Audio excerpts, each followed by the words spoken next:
Amor, imbatível amor. Capítulo 3, parte A, Fugas e realidade. Graças ao processo da individualização do ser, superando as etapas primárias na fase animal, o predomínio do ego desempenhou o papel de primordial importância, trabalhando-o para vencer o meio hostil e os demais espécimes, usando a inteligência e o raciocínio como forças que o tornavam superior, deixando os remanescentes de falsa condição de dominador do meio ambiente e de tudo quanto o cerca. Como consequência, passou a acreditar que também poderia dominar o corpo, estabelecendo suas metas sem lembrar-se da transitoriedade e da fragilidade da máquina orgânica. Impossibilitado de governá-lo, quanto gostaria, já que o organismo tem as suas próprias leis que independem da consciência, como a respiração, a circulação, a digestão, a assimilação e outras, esses fenômenos ferem-lhe o egotismo e levam-no, não raro, a estados depressivos perturbadores. A mente encarregada de proceder ao comando experimenta então um choque com os equipamentos que direciona, em razão de ser metafísica, enquanto esses são de estrutura física, portanto, ponderáveis. Ante a impossibilidade de exercer o seu predomínio total sobre o corpo, o ego estabelece mecanismos patológicos inconscientes de depressão, desejando extinguir aquilo que o impede de governar soberano. Trata-se de uma forma de autopunição, porquanto dessa maneira se realiza interiormente. Como, porém, a mente não depende do corpo quando este sobrevive à patologia autodestrutiva, o ego esmaece e abrem-se perspectivas de ampliação dos sentimentos como altruísmo, fraternidade, interesse pelos demais.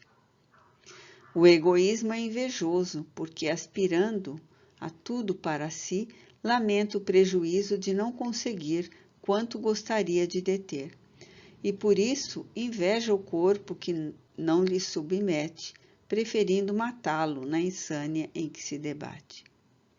Lutar pela sobrevivência é tarefa específica da mente, entre outras, com o objetivo essencial de tudo empenhar por consegui-lo. Por isso logra superar as injunções egotistas e ampliar o sentido e o significado da vida.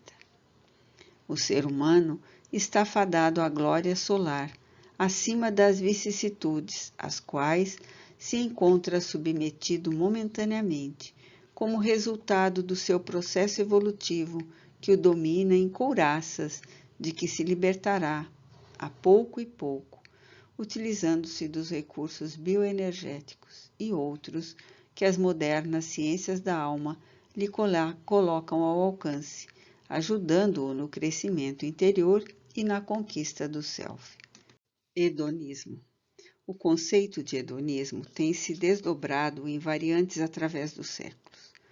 Criado originariamente para facultar o processo filosófico da busca do prazer, hoje se apresenta do ponto de vista psiquiátrico como uma expressão psicopatológica, por significar apenas o gozo físico, abrasador, incessante, finalidade única da existência humana, essencialmente egotista.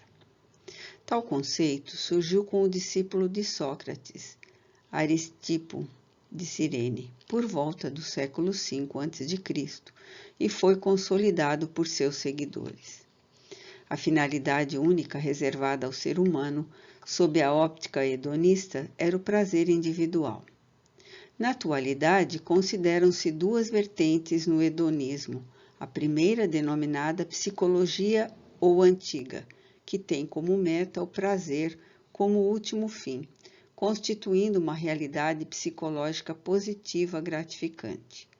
E a ética ou moderna, que elucida não procurarem as criaturas atuais sempre e somente o prazer pessoal, mas que se devem dedicar a encontrar e conseguir aquele que é o prazer maior para si mesmas e para a humanidade.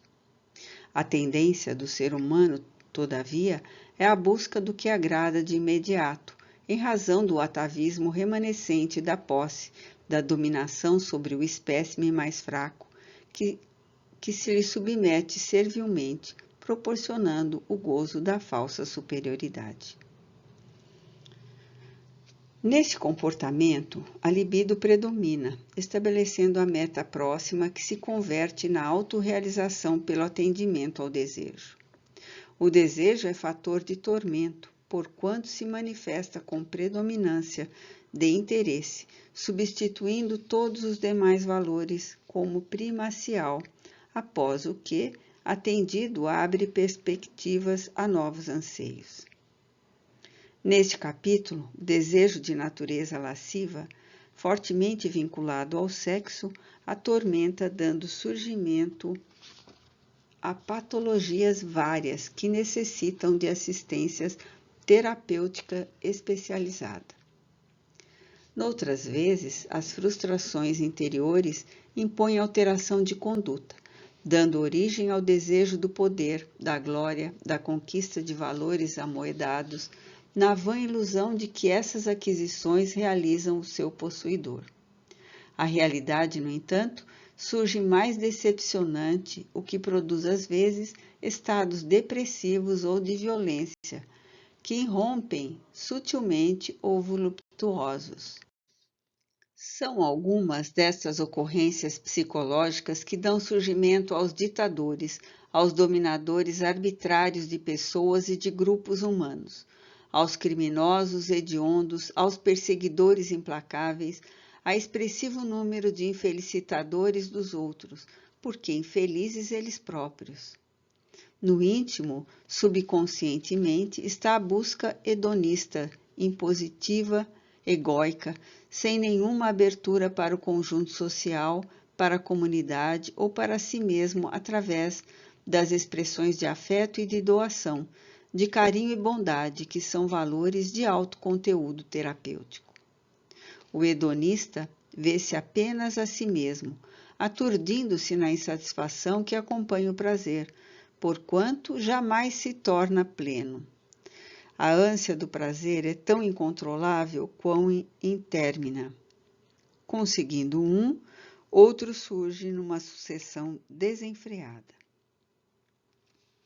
Quando a consciência do dever estabelece os paradigmas da autoconquista, o prazer se transfere de significado, adquirindo outro sentido que é de legitimidade para a harmonia do ser psicológico, exteriorizando-se em serviço, elevação interior, realizações perenes. Arrebenta as amarras do ego e abre as asas para o ser profundo poder expandir-se, voando em direção do infinito.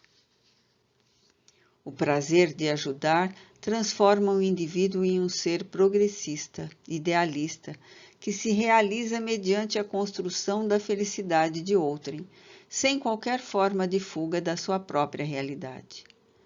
Nessa fase experimental da saída do ego e da sua superação, novos prazeres passam a ocupar os estados emocionais. A visão das paisagens irisadas de sol e ricas de beleza, o encantamento que o mundo oferece, a alegria de estar vivo, o sentido de utilidade que experimenta, a empatia que decorre dos valores que vão sendo descobertos, contribuindo para o autoencontro, para o significado existencial. A busca do prazer, portanto, é parte essencial dos desafios psicológicos existenciais, desde que seja direcionada para aqueles que propõem libertação, conquista de paz, realização interior.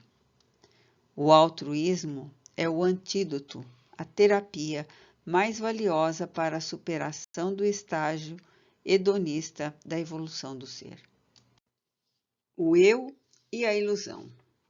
A trajetória de predominância do ego no ser é larga.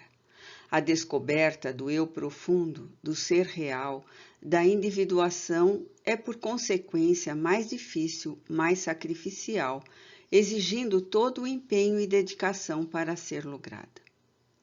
Vivendo em um mundo físico, no qual a ilusão da forma confunde a realidade, o que parece tem predomínio sobre o que é.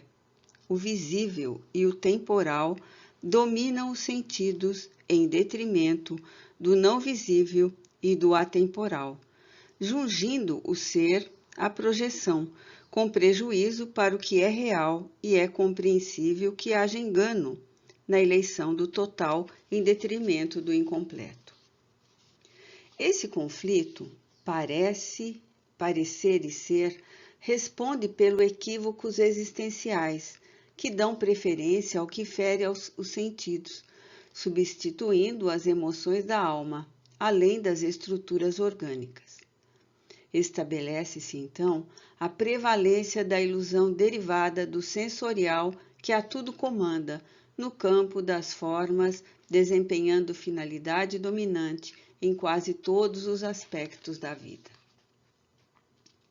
Submerso no oceano da matéria, o ser profundo, o eu, encontrando-se em período de imaturidade psicológica, deixa-se conduzir pelo exterior, supondo-se diante da realidade, sem dar-se conta da mobilidade e estrutura de todas as coisas na sua constituição molecular. O campo das formas responde pela ilusão dos sentidos, que se prolongam pelos delicados equipamentos emocionais, dando curso a aspirações, desejos e comportamentos. A ilusão, no entanto, é efêmera, quanto tudo que se expressa de maneira temporal. A própria fugacidade do tempo, como medida representativa e dimensional da experiência física, trai o ser psicológico, cujo espaço ilimitado necessita de outro parâmetro ou coordenada, que ao longo de outra coordenada espacial faculta a identificação univocamente de um fato ou ocorrência. O ser psicológico movimenta-se em liberdade, podendo viver o passado no presente, o presente no momento e o futuro, conforme a projeção dos anseios igualmente na atualidade. As dimensões temporais cedem-lhe lugar às fixações emocionais, responsáveis pela conduta do eu profundo. Em face dessa distonia entre o tempo físico e o emocional, cria-se a ilusão que se incorpora como necessidade de vivência imediata, primordial para a vida, sem o que o significado existencial deixa de ter importância. A escala de valores do indivíduo está submetida à relatividade do conceito que mantém em torno do que anela e crê ser-lhe indispensável. Enquanto não aprofunda o sentido da realidade, a fim de identificar-lhe os conteúdos, todos os espaços mentais e emocionais permanecem propícios aos anseios da ilusão. É ilusória a existência física, apertada na breve dimensão temporal do berço ao túmulo, de um início e um fim, de uma aglutinação e uma destruição de moléculas, retornando ao caos de onde se teria originado, fazendo que o sentido, para o eu profundo, seja destituído de uma qualificação de permanência. Como efeito mais imediato, a ilusão do gozo se apropria do espaço-tempo de que dispõe, estabelecendo premissas falsas e gozos igualmente enganosos. A dilatação do processo existencial, começando antes do berço e prosseguindo além do túmulo, oferece objetivos ampliados, que se eternizam, proporcionando contentos satisfatórios que se transformam em realizações espirituais de valorização da vida em todos os seus atributos. O ser humano não mais se apresenta como uma constituição de partículas que formam um corpo, no qual equipamentos eletrônicos de alta procedência reúnem-se casualmente para formar a estrutura humana. O seu pensamento, suas emoções, tendências, aspirações e acontecimentos morais, sociais, econômicos, orgânicos.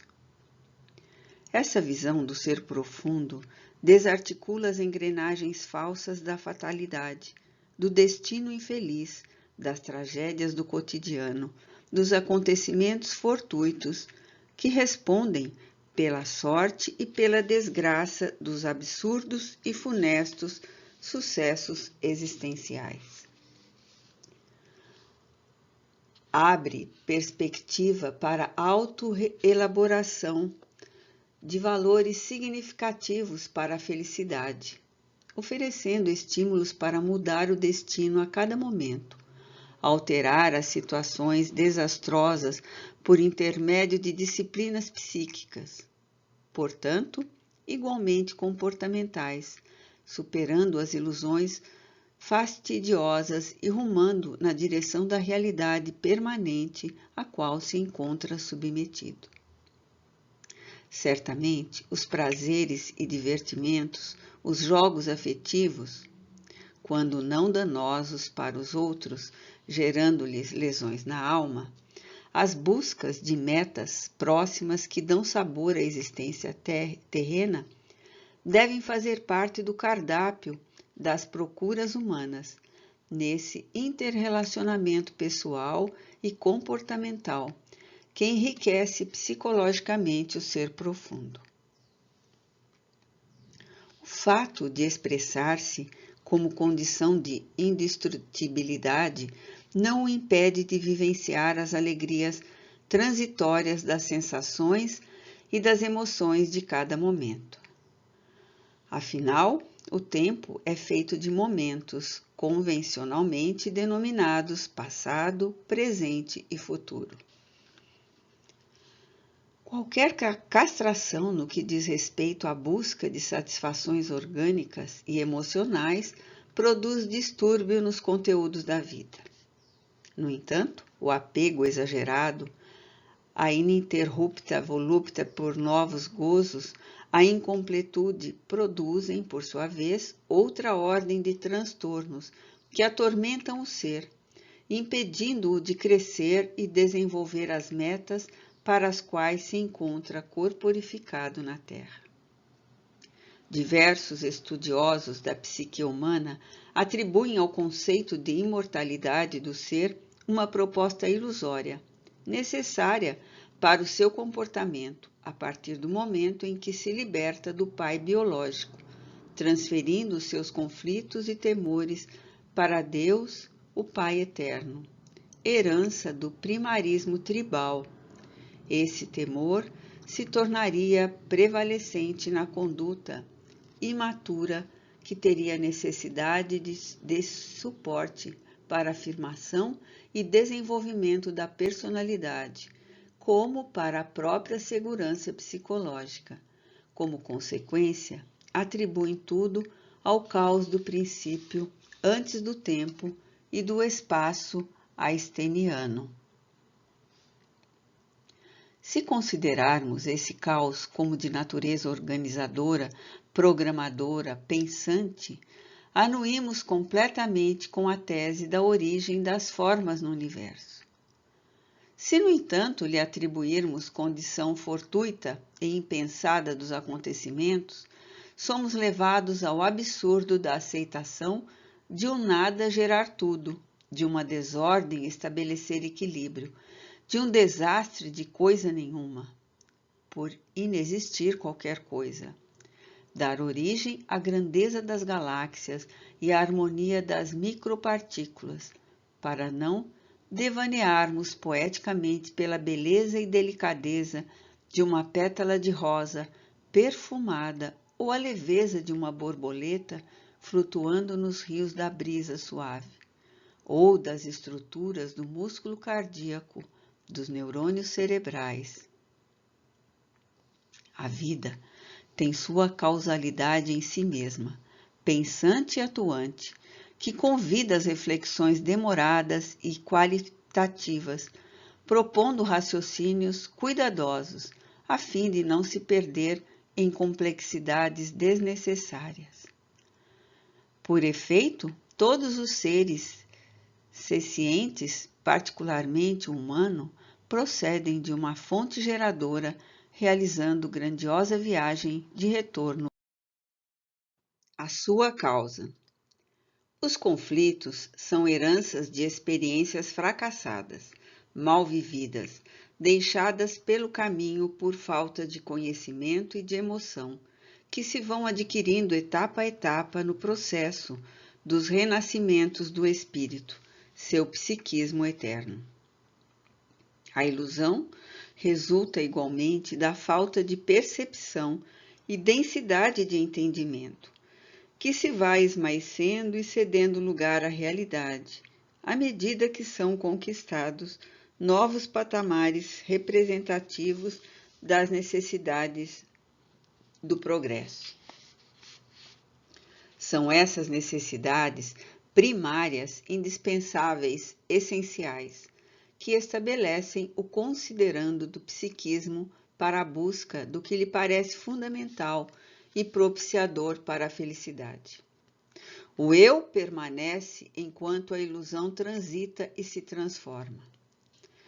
Quanto hoje se apresenta essencial, algum tempo depois perde totalmente o valor, cedendo lugar a novas conquistas, que são, por sua vez, técnicas de aprendizagem de crescimento, desde que não deixem na retaguarda marcas de sofrimento, nem campos devastados pelas pragas das paixões primitivas.